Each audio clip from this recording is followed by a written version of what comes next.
In this episode, we speak to returning guest Ben Webb, neuroscientist and founder of Ology. We asked him back to talk about the teenage brain after he mentioned it on a previous podcast.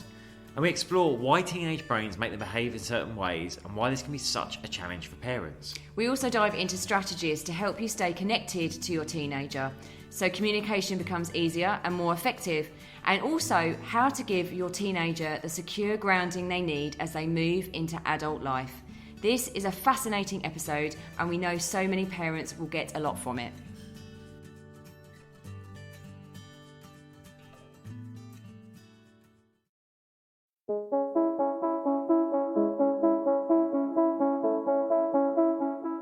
Hi, I'm James Davis. And I'm Claire Davis. We're the Midlife Mentors, here to lift the lid on how to achieve health and happiness. The balanced, no-nonsense way.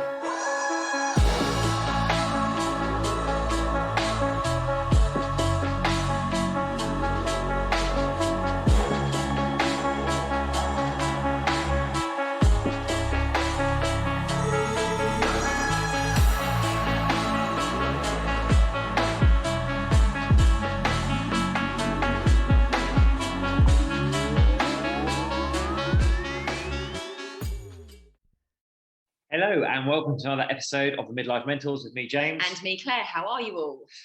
Today we've got a real treat in store for you. We've got a return guest. Yay! Yes, neuroscientist Ben Webb is back talking to us about the teenage brain. A fascinating subject indeed. We had lots of people from the podcast that Ben did with us a few months ago now. Where he mentioned about the teenage brain, and we had lots of you say, make sure you do actually record that podcast. So we're really excited to have the lovely Ben back with us. But should we just have a chat about what we've got going on at the moment? We've got our retreat coming up in Marbella. Yes, so we've got our midlife reset retreat running at the stunning Punta Romano in Marbella, February the 17th to 20th. That is coming up really soon. Cannot wait for that. So if you fancy a little bit of sunshine, a little bit of healthy living, out in Marbella, then we would love to see you there. And then we've got our retreat expert course that has just launched. This is like a drum roll situation, because James and I actually came up with this about 3 years ago, and then the world turned upside down. Our retreat expert course was basically helping other wonderful businesses, so other visionary business owners, coaches, wellness practitioners, set up, sell out and scale their retreats. However, obviously, when no one could travel, that wasn't really going to go down very well. So now it seems that the world is crying out for more retreats. We're seeing a huge demand for ours. The world is crying out for one-to-one connection, and we just want to help other people share their gifts. Yeah, so excited about this course. And we're launching with a 5-day mini course for this. Again, we'll put where you can sign up in the show notes. Completely free. Free 5-day mini course. If you ever dreamt about running a retreat, haven't known where to start, this is the place. You know, we've got over a decade of experience, multiple awards, press accolades, and we want to pass that knowledge and experience and all the mistakes to avoid as well. Exactly. All the costly mistakes. I think that's what puts a lot of people off, is they haven't got the confidence in the roadmap. So we're going to give all that information for free for 5 days. It's going to start on the 28th of February, and I'll put the link to that in the show notes in case there's anyone out there burning and desperate to run their own retreats and get the support of experts. What else have we got? Well, we're also speaking at the Tech event in Dublin in March. So we have a ticket code for that. If you want to attend this event in person, it's going to run over 3 days. The first day is a cocktail party, and we've got a day of wellness and a day of tech, and the whole event is about where wellness meets technology. It's going to be fascinating. Some great speakers, including ourselves, of course. And we have a code for money off if you fancy attending that in Dublin in March. So we'll put the details for that in the show notes as well. In person. Exactly. Okay, without further ado, let's hand over to Ben. So what are the things you mainly find, kind of a summary around the teenage brain, Ben? I mean, I think in terms of, so for parents with teenagers, trying to understand their behavior, which sometimes, to be honest, we have two teens as well, a young and 11-year-old and a 17-year-old. Their behavior can be really confusing for parents. You can be kind of quite alien because, you have this situation where you've moved from a young child that seems to, behaves really well, seems to, care for you, love for you, you've been looking after them, you've been nurturing them, and they kind of transition, and it's a gradual transition as they move through sort of 10, 11, 12, 13 into this kind of completely different person that you don't really seem to know or don't really seem to understand. And it can be really, really, really challenging and difficult, and sometimes quite distressing for parents. So the sort of what we try to do with the approach that we take is that really, really helps parents is a sort of twofold approach. One is to really try and help parents to understand what's actually happening inside the brain of a teenager and how that's influencing the way they behave, and that a lot of their behaviors are actually completely natural and kind of normal consequences of the way their brain is developing. And also as a parent as well, so sort of coming at it from two ways, you know, what you bring to the kind of relationship as a parent of your history and your history with your parents, and, you know, how that influences the way you parent your teenagers as well. And I'm kind of bringing those two things together to help parents therefore understand their teenager better and help them to communicate with their teenagers, because of their own influences. So the sort of things that really matter, the kind of big things that really matter with the teenage brain, are that it's still being rebuilt. So it's still being built, it's still being constructed. So people often, when you look at a teenager, particularly kind of slightly older teenager, you look at them, they might be shaving, you know, they could potentially get pregnant, obviously, if they're female. So they seem very adult-like, but actually their brain isn't there yet. Their physical appearance is completely incongruent with their brain development. So one of the biggest things is that they have all of the different parts of their brain in place, just like an adult does. So all the different parts that do different things that help you move, help you see, help your emotions, help think and so on. But they're not connected to each other yet. So they're disconnected, and it's right the way from once the teenager hits puberty, right the way through to sort of their mid-20s, late 20s. So it's kind of 14, 15 years. Their brain is completely rewiring itself. So it's completely connecting up different parts of the brain and then giving more weight to the different parts of the brain that's now kind of using more as it works through the teenage years. So the big consequence for their behavior is that it can seem kind of quite disjointed, irrational, disconnected, and especially, to an adult. So to give you sort of a few examples, the kind of classic thing with teenagers is they're incredibly quite emotionally volatile. That 1 minute they can be completely fine, walking, slamming doors, shouting, overreacting to the things that you're saying. And that is actually a completely normal and natural consequence of the fact that the emotional part of their brain, so that's the limbic system, or the amygdala is a central part of that, isn't connected to the front of their brain, which is an area of the brain called the prefrontal cortex, which you can think of as a sort of CEO or the boss of the brain that's controlling every other part of the brain. And that part of the brain, the prefrontal cortex, it regulates your behavior. It stops you from becoming too impulsive. It stops you from becoming too emotional. It helps you kind of plan. It helps you kind of regulate your emotions. Those parts of the brain aren't connected up properly yet. So it's a bit like a teenager's living in the sort of really, really emotional parts of their brain. They don't have a kind of boss or a CEO that's regulating, controlling that kind of part of the brain. So it's still developing. So those connections are kind of growing and strengthening as they go through the teenage years. So that can mean that they can end up being incredibly emotionally volatile. And the lack of connection of the prefrontal cortex with the rest of the brain is really what is the biggest factor that governs the way a teenager behaves. So another important aspect that parents often find challenging is that teenagers, it's not just teenagers, adults as well, but teenagers in particularly often want to spend 24 hours a day on their phone, gaming, social media, technology, which we're all in the modern world is a big challenge for everybody. But teenagers are particularly susceptible to sort of addictive behaviors for a very similar reason, because their prefrontal cortex, this part of the brain, isn't connected up to the part of the brain that delivers the reward and pleasurable feelings that they get when they play those games. So they go through this kind of cycle of, with those particular games, of playing them endlessly and endlessly. And because they play them so much, they don't get the same rewards and same pleasures as they used to, because they keep playing them in a very kind of addictive sense. And because they don't have a prefrontal cortex connected and managing that kind of behavior, it can spiral out of control where it's not being regulated. So they're sort of they're two examples. A third one would be a really big one for a lot of parents, is why teenagers sleep all the time. Yeah, I remember you saying that. Yeah. So they they typically need about 8 to 9 hours sleep. It's more than we need as an adult, and that they're programmed to wake about 3 to 4 hours later than an adult, and go to bed about 3 to 4 hours later than adult on average. So it's obviously different for different individuals.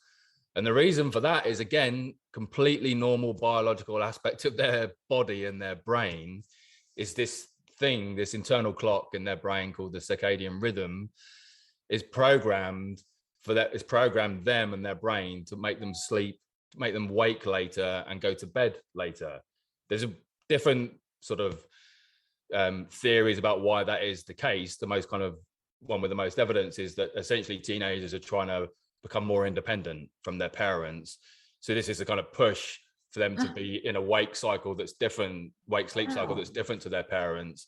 So therefore they have, time to sort of gradually become more independent. So that's a sort of evolutionary kind of explanation, which I think is makes kind of sense. And again, it's a gradual thing, that shift forward in their circadian rhythm as they move from, the tweens, 10, 11s, right the way through to 18, 19. What happens is they wake and sleep later and later and later, and then they come back to being more adult-like as they get into the kind of mid-20s in their sleeping patterns. But it causes so many parents really struggle, because they, it's a lot of the time as parents worry that, it's an affront. Like, why, they get angry. Why, like it's almost like they're deliberately just staying in bed. They're lazy. They don't want to get up.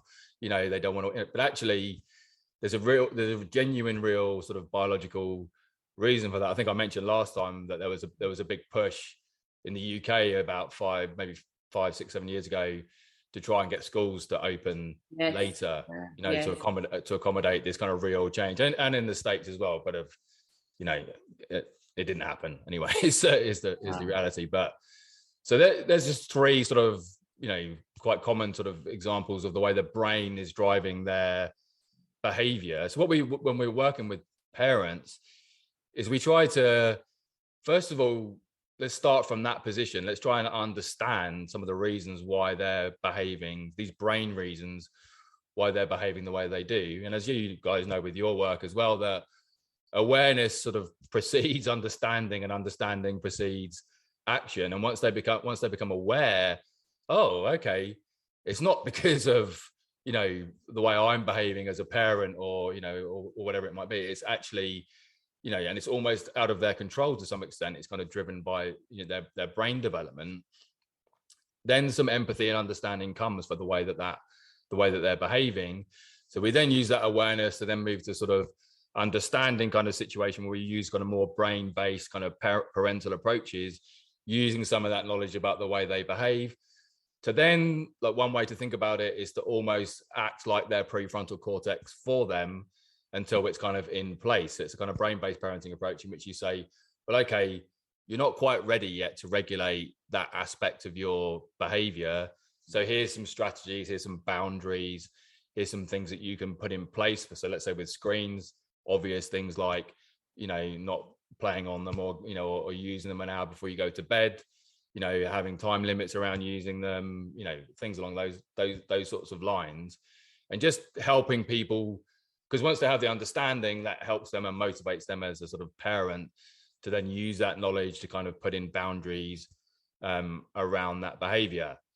So the bit you guys, you can jump in anytime if I'm talking too much.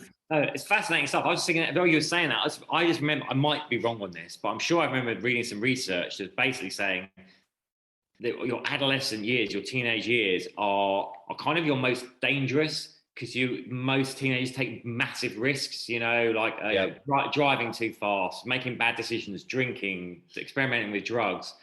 And is that probably to do with like exactly that? The prefrontal cortex isn't there regulating, so it's just exactly right. Exactly. Go out and try this thing, and not really thinking about the potential consequences. Exactly. So one of the functions of because the prefrontal cortex is the highest order bit of your brain. It's the bit that makes us, human, if you like. I mean, it's the bit of the brain that's most evolved, and because of that, it does the most complex functions. So things like that. So exactly like regulating your kind of risk-taking behaviors, your impulsiveness. Exactly. So because it's not there sort of managing and regulating those behaviors, then you're living in this world where you don't know, understand, or can plan for the potential consequences of some action that you're going to take. And because you're living in your kind of emotional, impulsive brain, then you will go off and do these kind of risky things, and that can be anything from dangerous, kind of physically dangerous behaviors to more drug taking and drink taking, sexually, promiscuous behaviors and so on. Those are the sort of things, we see a lot with kind of teenagers of that age. And another reason is because I always get sort of drawn too much to neuroscience, so I apologize for that. But another reason is because that the prefrontal cortex isn't connected up to another part of the brain which is there to help you learn from your mistakes. Right. So there's a part of the brain that actually corrects your errors. So those two parts of the brain aren't connecting with each other, and it's really, really, really, really important part of the brain, not connected to the prefrontal cortex yet, still being developed. So teenagers have this double whammy of like they're in this kind of just go out, explore the world. I mean, it's a kind of emotionally kind of heightened state, wanting to take risks. Don't have a prefrontal cortex regulating that. Not connect to another part of the brain that doesn't help you learn from the mistakes so what happens is they take risks and they keep repeating the same, kind of risky behavior. Wow, that's so fascinating. It's fascinating as well that actually as we get older, so by the time, because we talk about this a lot, as we get to midlife, that has almost completely reverted and actually gone the complete other way. So we avoid taking risks, and we've learned by our failures so much that they actually make us inert and not move forward. So it's really, really interesting, isn't it? It's probably quite frustrating, really, for us midlifers when we listen, because there would be some amazing happy medium there somewhere where you've got that part of your brain that's kind of learning enough, but not holding you back.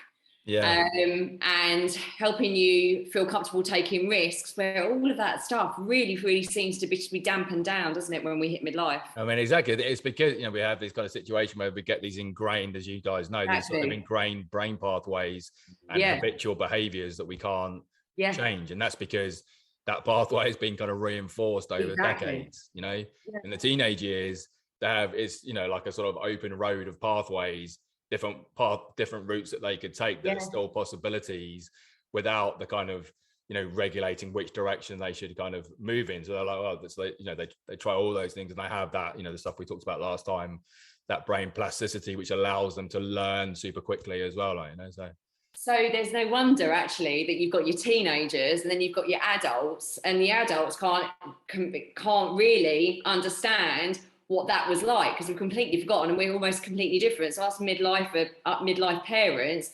we're kind of risk averse by the time we've got to midlife. We've developed that so much, and that self-identity so much, that we're looking at our teenage children thinking, how can you not know that that's incredibly dangerous? That's exactly right. It's great. I was thinking about exactly this thing the other day. As a teenager, I took a lot of risks. I did a lot of silly things.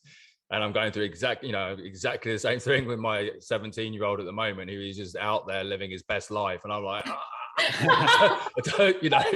even though he's doing, very similar things that I used to do. And it's so, I have to constantly go and take my own course to remind myself, of why he's behaving that way. So you're right. Yeah. But of course, what you're doing is helping people communicate as well, because that's the difference. It is bringing, like you said, awareness precedes change, and having that compassion and that empathy and understanding what, we were once that teenager. This is what's going on for them, but creating open channels of communication so that the teenager feels understood and the adult is understanding what's going on for them. Because the work you do, it really, it doesn't just help the parents, it helps the teenagers not feel so alienated, because if they're at home with their parents constantly being told, you're doing this wrong, or this is bad, this is bad behavior, this is not normal. Again, they're in impressionable years as teenagers, and if you're being told all these, it's kind of criticizing. I know they're well-meaning intentions, but it comes across to that teenager probably, as I remember it did to me, as criticism and shutting me down and all that sort of stuff. So you're really helping the teenager as well feel like that they can, understand themselves a bit better. I mean, they're not alone. Absolutely. And it's because the communication, you've hit that absolute nail on the head there, is so key with teenagers for two reasons. One is because they're in this emotionally charged state, so they're super sensitive to comments, criticisms, advice. So they're in that state, but they're also trying to pursue being independent. So they're in a kind of state of, sensitivity, want to be independent. They need the care, need the support and love from you, but they also want to be independent from you. As a parent, it's very hard to predict when that's from day to day, what state they're going to be in. But from a parent's point of view as well, communication is absolutely key. So we use this kind of what's called the sort of PACE model to help people learn how to communicate with their teenagers as a playfulness, acceptance, curiosity, and empathy.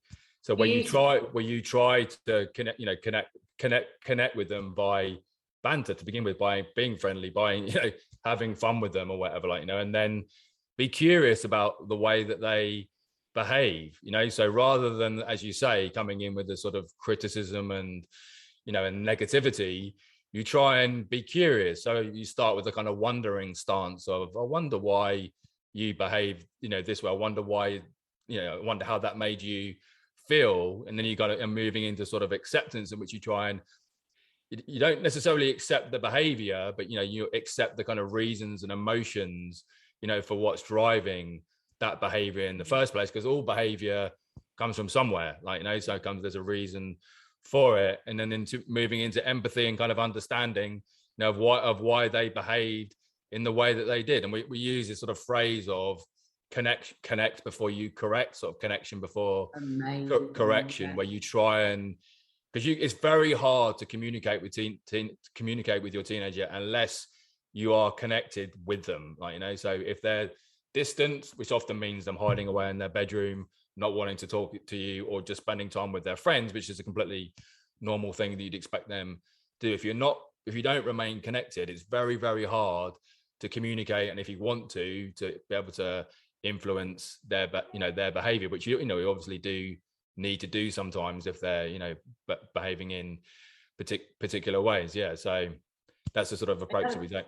Sorry, another thing I just thought about, you mentioned right at the beginning when we first came on, talking about helping parents as well understand, I think you said this, kind of helping parents understand where some of their reactions come from as well. We've got a whole, we see this in adulthood, and some of the stuff that I've worked on myself with, you see where that ancestral line has come in your behavior, if that makes sense.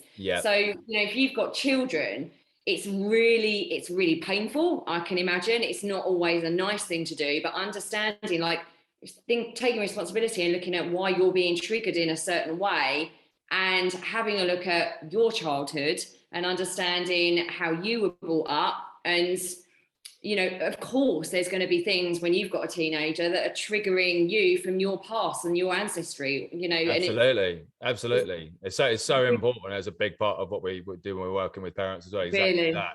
Absolutely. To look at your history. It's to look at where to look at your relationship with your parents, your triggers, all the things that you're talking about, and the ways in which that's making you behave, and ways in which that's shaping your kind of parental style, and that honestly, that can be quite a challenging sometimes and kind of difficult conversation to have. And you can't it's not that you can change those behaviors overnight, you can't, but some, it's as we've said already, a lot of the time just some awareness of that can actually go a long way to sort of understanding. And it's also to try and to be kind to yourself as well, because often parents find themselves a lot of the time beating themselves up for the way that their children are behaving. And, you know, there's their brain reasons why they're behaving that way, you know, their genetic reasons, there's, you know, historical, as you say, parental reasons as well, you know. So that's a big part of how we try and help parents. Yeah. And I imagine that connection, once you start doing that with yourself, and it's not just all about the teenager, it's actually looking at yourself as well, that connection potentially has potentially can grow stronger, because you're understanding how you're being triggered and how your teenage being triggered. Yeah, absolutely. Really 100%. Yeah. I have something I'm fascinated to ask. I don't know if it's too early, like for us to know yet. Obviously, like Gen X, us, we're like called the bridging generation, right? We remember before digital, and now we've adopted it and we have it. But for teenagers now, they're digital natives. They've grown up with it.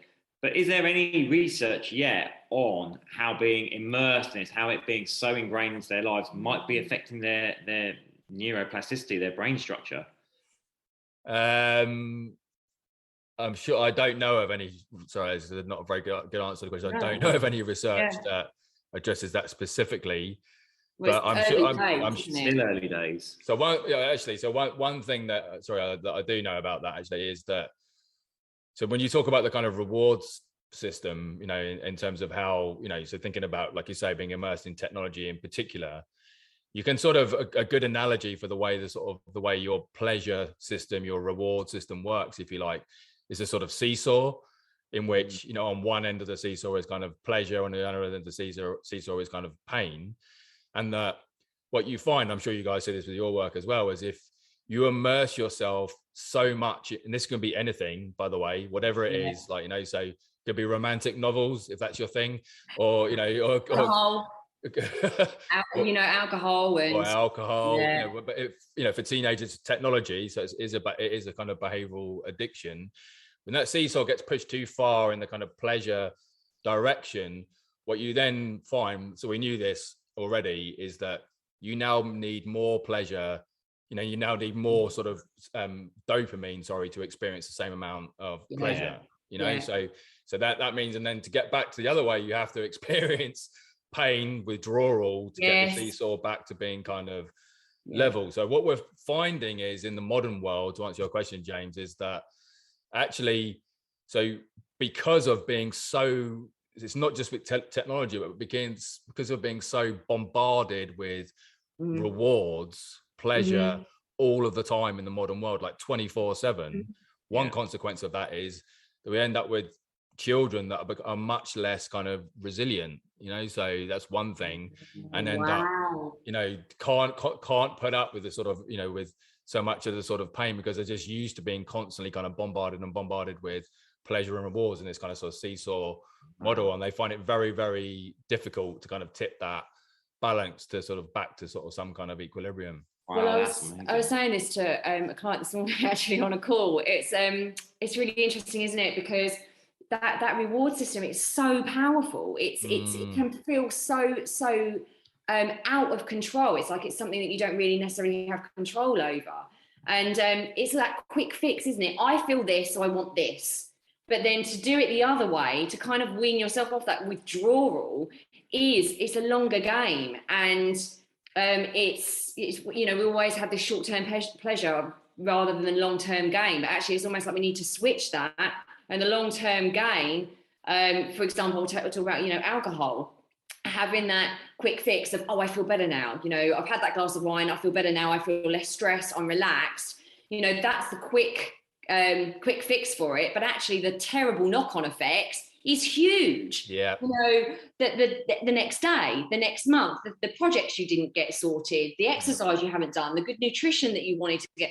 It's those things that we completely miss just for this thing that you're saying. It's the dopamine hit.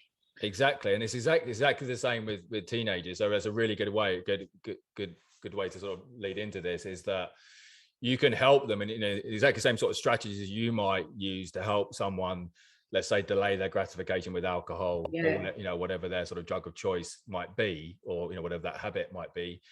In the same way, you know, those are the strategies you need to try and help to develop to help and support your teenager. So one good one is that, you know, they come home, they need to get on their phone immediately, whatever it is, straight after school or whatever, you know, onto the gaming, and you can't stop them from doing that.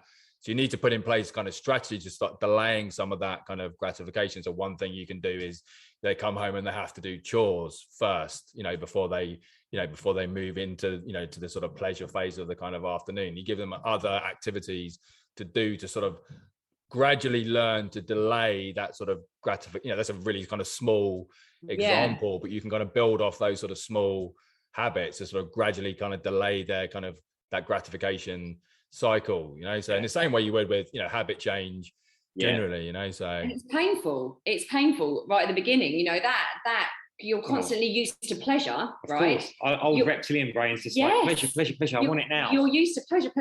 And actually it's, you know, you talk about that seesaw, pleasure and pain. It's going to be painful. They're not going to want to do the chores. It's going to be painful for everyone to start embedding that new behavior. But again, it's chores are still painful for me. You don't do any. But you know, it's that kind of what's the longer term rewards. I'm sure you work with parents and teenagers around that potentially, like what might be a longer term reward that you're going to get to through going through that really short term bit of pain. Exactly. What's the longer one? We do that, exactly. So the other thing as well, which is a big, I should mention, is that a really big thing, a big worry for lots of parents of teens is some of, I was thinking then when you say the kind of longer term consequences of some of these things is, you know, mental health challenges, which is such a prevalent aspect of the teenage years. And as you said earlier, James, that because their brains in this particular sort of state, they're very, very vulnerable to mental health problems, much more vulnerable than you are as an adult. So they're very vulnerable to addiction. They're very vulnerable to mental health challenges because their brain is in this state where it's not fully wired up. It's not fully connected up. It's not fully coherent. So there's some ridiculous statistics on, you know, that the vast majority of mental health problems actually originate in the teenage years, even very, very serious mental health problems as well. So a kind of third element to what we do and on what we, you know, what we, a big chunk of the work that we do with parents generally is dealing with, you know, first of all, identifying, you know, some of the kind of signs, symptoms of particular mental health problems, and then putting in place kind of strategies you can do to help and support those at home. But obviously, you know, if professional help is needed, then obviously, you know, encourage them to seek professional help. And we do that in a way in which we're trying to do sort of both preventative and, you know, the other version in which you're trying to promote positive kind of emotional well-being in the way that your teenager lives their life in terms of their lifestyle and so on. So the two big things that we work with most are kind of depression and anxiety. They're the most common, but then we'll also help people with kind of more serious kind of mental health problems like self-harm, which sadly is actually an incredibly common one as well during the teenage years. But yeah, so they're, you know, that's what we're trying to, you know, as much as we can in a kind of preventative way to sort of help parents to support their teenagers by modeling and supporting them with kind of positive emotional well-being. Yeah. What you said there, just something really resonated for me was, you know, like so many mental health issues can be tracked back to this stage of our lives, which would make sense if our brains, you know, forming and rewiring. If we've got, you know, that unhelpful habit, that addiction forming, and it stays wired there, then of course that's going to continue to perpetuate if we don't take action to shift that path. Exactly. So that's why it's a sort of, you know, I was talking to someone this morning about this, that it's a time where you're most vulnerable, but you can flip that on its head, and it's a time where, you know, most positive change is possible as well, because it's the time in which your brain is, you know, during the childhood years as well. But these two periods during childhood development is one type of plasticity, and then in the teenage years it's another type of plasticity where you're most willing to change, to learn, you know. So it can be for good or for bad. So, you know, a positive way of that, teenagers are so good at learning, way better than we are as adults, so good at change, you know. And it's as a parent, part of your kind of role, if you like, is to try and put in the framework in place where you guide them towards, you know, positive change and, positive emotional well-being, rather than, we're often obviously talking about the negative, but often, so they're vulnerable to, both mental health problems, but also an addiction, but also vulnerable to doing amazing things as well, because they are amazing learners. So. Yeah, so you've got this high degree of malleability, so it's like just steer it in the right direction. Yeah. Have you got any tips? Sorry to put you on the spot, Ben. Like, have you got any tips? Just, you talked about a framework, a healthy framework for your teenagers. Have you got just any tips that our listeners would benefit from? So most of the things that we do, we work with kind of specific issues. So that the big issues in terms of a kind of framework. So that connecting before correcting, so as I said, the general framework, or tips is, first of all, try and understand the brain reasons why they're, behaving the way that they do, reflect on that, use that awareness to kind of think about their behaviors. So you can try and think about it in terms of just thinking about the behavior, think about the kind of brain reasons. And our general framework is to try and parent their brain, not parent their behavior, because their behavior is so challenging and so difficult. And then, that's easier said than done. So to actually be able to do that, you try and always stay connected to them, as I said, to influence their behaviors. And then in this framework of trying to kind of promote positive emotional well-being. But we work with specifics around sort of boundary setting for kind of the biggest challenges. So one of the most, I suppose, the most important tip is to sort of act like their prefrontal cortex, because they need they need specific guidance, even though you think they don't, so around sleep and screens, risky behavior, we just put in kind of frameworks of kind of boundary setting. So so for sleep, specific guidance are things like no screens for at least an hour before bed, because the blue light wakes you up, before you go. We should use it with an adult as well.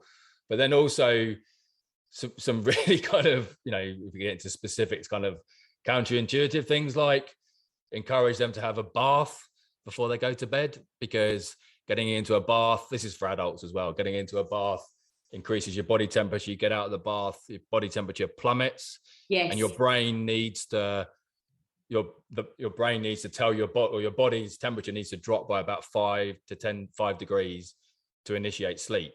It's one of the biggest reasons that people can't sleep, is because they're too hot. That's a very, very specific example. No, that's a really interesting one, isn't it? Because we always say don't eat too close to bedtime. A lot of our clients don't eat too close to bedtime, because actually the digestion is raising your body temperature, and then you get to bed and you can't sleep. So it's a lot to do with temperature, isn't it? Temperature, yeah, absolutely. So people don't, because often you don't think about it because you're under duvet and you get very warm in bed, don't you? And you're not kind of aware, but it's one of the big reasons with the stuff that you guys know already. So don't exercise too close to bed, things like that, because it's, so we have a lot of guidance around specific habits, and around screens. It's the same. It's largely sort of, it's very much kind of boundary setting, so, but we start that framework that I sort of laid out, if you like, at the beginning, is very much how we work with parents. Awesome. Now, Ben, I know you've got a lot of great resources. Can you just tell us a little bit about where people can find you and what you have there at the moment? So for parents, I've got a very specific resource if they're interested. So exactly in the sort of vein of what we've been talking about. So we have a free workshop that people can just go and watch, that we've done them maybe 2 or 3 times now, but it's there and recorded, but I know that people find is a really, really useful resource. So it's called How to Parent a Teenage Brain. And you can find that at ologyonlinecourses.com/workshop. So we'll put that in the show. We'll put that link in the show notes. So that's for parents of teens. That's a great place to sort of come in and see how we, it's just a free resource that you can watch. And if it works for you, at the end of that, we share our main flagship course, Nurturing the Teenage Brain, which people can buy as well. So that, which uses the same approaches to help people that need more in-depth help. So Incredible. Amazing. Great. Well, we'll definitely put that link in the show notes. Is there anywhere else they can find you? People can find you? Any other social media channels? Anything else you want to? You can find us everywhere at Ology Online. That's our Ology online. That's ours. Across all social media channels. Amazing. Not all, maybe, but yeah, there's so many now. The main ones. The main ones, which are growing all the time. James decided that he was going to try and give TikTok a try the other day.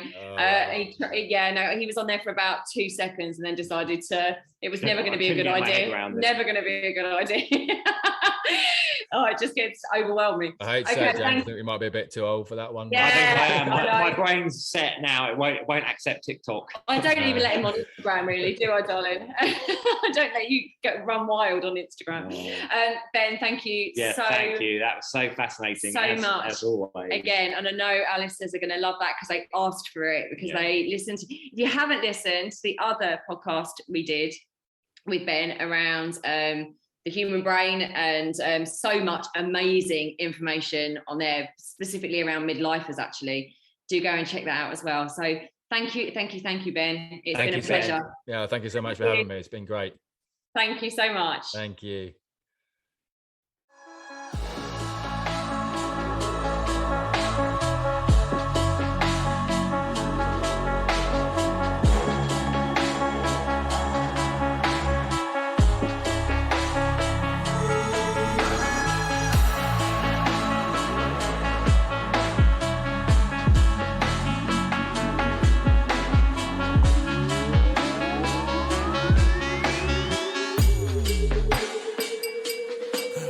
Yeah. You've been listening to the Midlife Mentors with Claire and James Davis.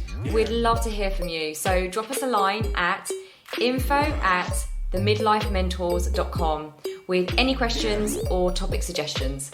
And make sure you join us on our Facebook page and YouTube channel. You can find us under the Midlife Mentors. Yeah.